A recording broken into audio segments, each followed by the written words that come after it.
Thank you for coming. Now we're going to go to the images of Chris Gleason, please. And ladies and gentlemen, a true patriot stepping up for Make America First, Make America Great Again, your Pinellas County Supervisor election candidate and the next holder of this office, Mr. Chris Gleason. Hi there. I'm Chris Gleason. I'm going to be your next Supervisor of Elections. So we got some great stuff happening. You're going to be hearing a lot of things in the news. A lot of things in the news coming up with the SMURFs. A lot of stuff with the SMURFs. There's going to be some big shakeups with the money flowing or not flowing or getting seized. And that should be really interesting. And there's going to be a lot of lawsuits flying. What's a SMURF? A SMURF. A SMURF is a person, typically an elderly person, whose identity has been used or is being used to move money. The term originated back some time ago in the 80s when the drug cartels were moving money across the border. And so they had all of these elderly people, these little old ladies, and they all have blue hair. And they would, kind of like that, but a little bit bluer. And they would move across the border with money. And so they got the nickname the SMURFs. And so we found that going on here. Actually, we first found it in Washington State, and then And there's a really funny thing that happened this past Sunday. MoveOn.org endorsed Kamala Harris. And then as soon as that happened, the SMURF spigot got turned on. Now the funny thing about that is that MoveOn is the beginning point of all the SMURF money. And it began in 2004. And it's all getting exposed now. And it's gonna be really interesting. So when my detractors here in Pinellas County, they like to say, whatever, I'm not qualified because I've never run a government organization before. I sure found a lot of fraud in them. And I think that warrants some credibility. And so it'll be interesting, but it's going to be fun, and it's going to be really interesting and fun. So thank you for all coming out, and we need help. We need you to tell all your friends, and we need to get everybody you know out to vote on the 20th. Thanks. Oh. When and where is your next event? Tomorrow night, Hotel Cambria. Hotel Cambria. Madeira Beach. Madeira Beach. And that was going to be for Patriot Chamber, correct? Correct. So, and what's the name of that hotel? Hotel Cambria. And where can they find more information? What's the name of that website? LisaForPinellas.com. Speak loud and clear. We need lots of donations. We need lots of volunteers. Is that your? Oodles and oodles. So I can't do it by myself. As wonderful and as brilliant as I am, and as awesome as my volunteers are, we need more. We need more volunteers, and we need more money for messaging. Hey, I see up here there's some information about a MAGA candidates for Florida challenging the rhinos. Can you tell us about that, please? Yes, so we have a slate of candidates who are all about clean and real elections. And I've been advising a lot of them, and we're all in agreement, and we're all working together to expose all of the stuff that we know is going on.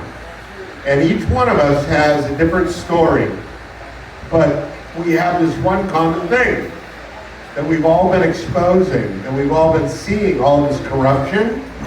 So again, we need your help. We need you to help us. I see an image here of Billy Christensen, Hillsborough County. Is he part of that group? Billy Christensen is absolutely part of that group. And Billy Christensen and I have been working together for a bit now.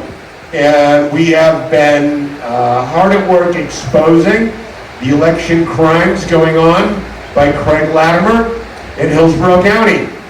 And there are a lot of election crimes being committed by Craig Latimer in Hillsborough County. And it looks an awful lot like official misconduct and breach of public trust. What about election crimes here in Pinellas County? I see this sign that says there is nothing to see here on a heavily redacted public FOIA Freedom of Information Act. What is that about? Well, that would fall under official misconduct. That is a violation of Florida law. And if you are a public official and you conceal, delay, or alter public records in order to hide the communication of information related to the commission of a felony, that is called official misconduct. Well, what are these election deniers? Who are they and what kind of people are they? Well, that woman right there, she is demonically possessed. What's her name? Karen. Imagine that, Karen. Yep, Karen. And it was funny, Karen came over to me and told me that I was an election denier. And I looked at her and I said, but we don't have real elections. We have selections. And there's a lot of cheating. And then all of a sudden, the spirit jumped into her and she started twitching like she had Parkinson's disease. And she was like manifesting and doing all sorts of crazy things. And this guy here had to jump in. Now, I put Tina on her. And it was all done. It was all taken care of. But it was a familiar spirit. It was a familiar spirit. It's the same spirit that we have with over here with what's his name? Ron Ogden, and then there was another guy at the meeting. What was it? Your meeting there. There was another meeting last week, and the guy was in a wheelchair thing, and he lost his mind too. So they all have the same spirit. Some demons jumping from body to body. So we're trying to educate them, and I understand that you're part of a podcast, 286 Sunshine. Would you tell us about the podcast? I understand you were the leadoff banner for these Florida Supervisor of Election Patriot candidates, and you had the first interview. Tell us what we have to look forward to. Well, we have to look forward to some wonderful things of exposing ballot harvesting in Clearwater in such a volume and manner in which it impacts the outcome of Clearwater elections, to include the disposition of city properties and all kinds of stuff. Lots and lots and lots and lots of felonies, hundreds of felonies, in fact. Hundreds of felonies that the Supervisor of Elections was made aware of and concealed and delayed and has chosen to do nothing about. As I understand, this list of a photograph of people is these Supervisor of Election candidates, and many of them are challenging their own party's incumbent. Why is that? Because everybody's dirty, so everybody's clean. Oh no, that's right now. It's an ongoing criminal enterprise that goes on every single election. So how many years did it take to gather up 100 entries? An afternoon? Literally an afternoon. No, I mean when they were committed.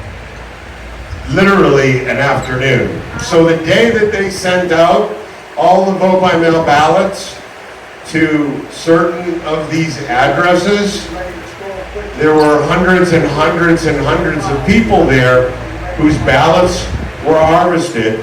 And what we've now come to know, thanks to a whistleblower here in Pinellas County, we know that the Pinellas County Supervisor of Elections office has illegally sent out vote-by-mail ballots to people who did not request them.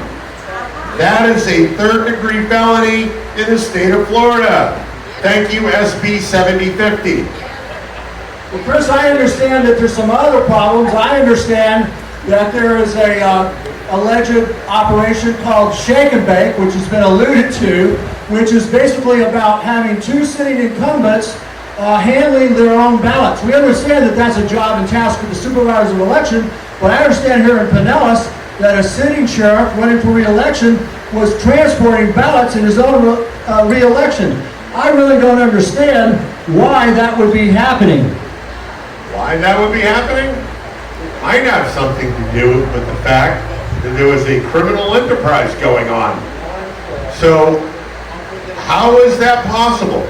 How can a sheriff candidate be transporting ballots for his own election? Everyone that I ask about this from a legal perspective, everyone has told me that that's not legal. So wait a minute, do you have proof of that? Do you have prima facie? I would say that this video shot by James McLinus and his people, and the images that Julie Marcus's office published on Twitter, I would say that would be prima facie evidence. As a matter of fact, if you could scroll, nope, other way, right there, up, right there, nope, nope, down, other way, perfect, right there. That man there with an epic beard, he is a friend of mine. His name is Preston, and he is a great patriot and a great whistleblower. And he came forward about a year or two ago with quite a bit of shocking revelations. Why, wait a minute, you want to tell me that a Supervisor of Election employee has confided to you about this information? The man that's in that photograph. The man that's in that photograph with the epic beard. Yep, he sure did. And he has a whole lot of other information about the election crimes that went on in that office. Right now, we're going to move on with our program. Chris is going to meet this gentleman. He's going to say his adieus. He's going to repeat what office he's running for and where you can get more information from his website. I am Chris Gleason. I have lots of shirts, and they have all this. They have this wonderful message on the back of them. It's probably, I was told by a few people that it's the most honest political campaign slogan that they had ever seen. I'm not wearing one of those shirts, but Tina, come on over here. Here we go, right there. They deleted my ballot and yours. GleasonForPinellas.com. So, make sure you come out and vote. GleasonForPinellas.com, August 20th. Thank you. Great job. Thank you.